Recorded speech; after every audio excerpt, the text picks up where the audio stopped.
दिल्ली के किसानों के जो धरने चल रहे उसकी आड़ में अरविंद केजरीवाल भी यूपी के अंदर चुनाव की तैयारी कर रहे हैं, तो ओबीसी भी कर ले, क्या फर्क पड़ रहा है।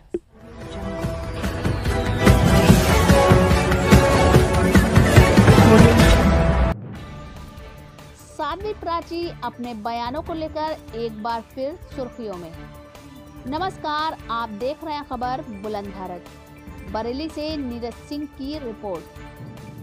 बरेली पहुंची साध्वी प्राची अपने बयानों को लेकर एक बार फिर सुर्खियों में हैं।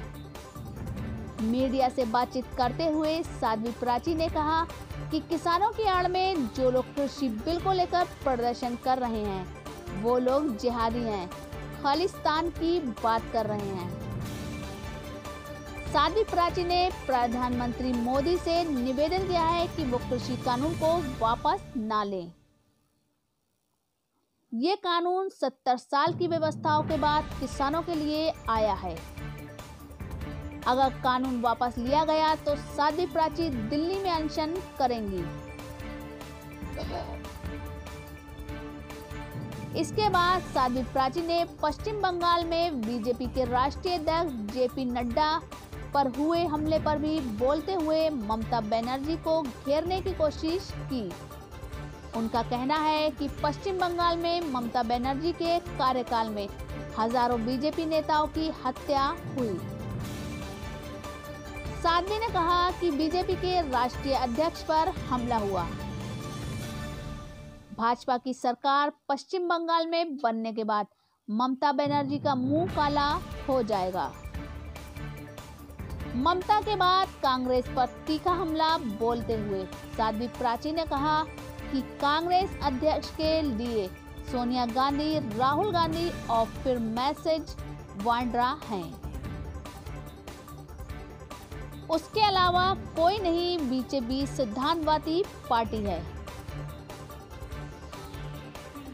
बीजेपी में अमित शाह जी के बाद जेपी नड्डा राष्ट्रीय अध्यक्ष बने और अगला अध्यक्ष कौन होगा इसकी भी जानकारी किसी को नहीं है।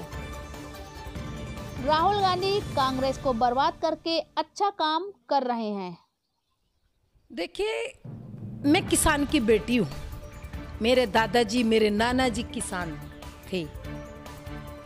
मैं किसानों की पीड़ा को समझती हूँ और बहुत अच्छे से मेरे दिल में दर्द है किसानों को। लेकिन वहाँ पत्रकार बंधु किसान नहीं है। मुझे दुख इसी बात का है, किसानों की आड़ में खालिस्तान की मांग की जा रही है। किसानों की आड़ में मोदी जी को और योगी जी को मारने की बात की जा रही है। वो तो जिहादी है। और किसानों की आड़ में ये जिहादी, शाहीन बाग में भी यही जिहादी थे ना। अब ये जिहादी किसानों की आड़ में धरना और प्रदर्शन कर रहे हैं। लेकिन मैं एक बात कहना चाहती हूं, धरने प्रदर्शन से अगर समस्या का हल होता तो जरा फिर सरकार की और संसद की क्या जरूरत थी। सरकार ने जो बिल बनाया बहुत अच्छा बिल है और वो कांग्रेस की 70 साल की जो समस्याएं किसानों के लिए पैदा की गई थी। ये नेहरू खानदान के बच्चों को चैलेंजर जरा चैनलों पर बैठे मेरे साथ में, किसानों का दर्द क्या होता है मैं जानती हूँ। ये मूली, गोभी, गाजर के और मेथी और पालक के पत्तों को पहचान करके बताइए जरा। ये समस्याएं इन्होंने पैदा की है ना। मोदी जी ने इन समस्याओं का हल किया है और वो बिल में लेकर के आए हैं। 6,000 रुपए की सरकार ने दी है किसानों को। बताइए, लाइन में लगना पड़ता था भाई साहब। पूरा पूरा दिन किसान खेत में काम करता था रात में और दिन भर लाइनों में लगते थे। उन समस्याओं का हल किया है मोदी जी। बिल बिल्कुल भी वापिस नहीं होना चाहिए और बिल यदि वापिस होता है तो साध्वी प्राची आमरण अनशन दिल्ली के अंदर करेगी। इन खालिस्तानियों को, इन जिहादियों को सबक सिखाइए।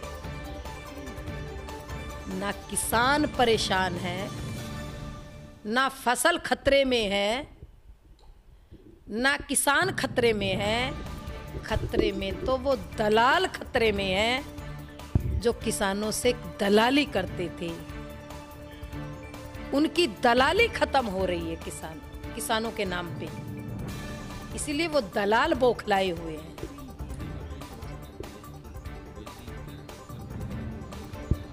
पहले भी लड़ा है भाई, चुनाव तो उन्होंने पहले भी लड़े हैं। क्या रिजल्ट रहा जरा ये भी पूछ लीजिए। लड़िए, अच्छी बात है, हमने मना कब किया है। ओबीसी भी आकर के खुद लड़िए, सबके लिए मैदान खाली है। दिल्ली के किसानों के जो धरने चल रहे उसकी आड़ में अरविंद केजरीवाल भी यूपी के अंदर चुनाव की तैयारी कर रहे हैं, तो ओबीसी भी कर ले, क्या फर्क पड़ रहा है।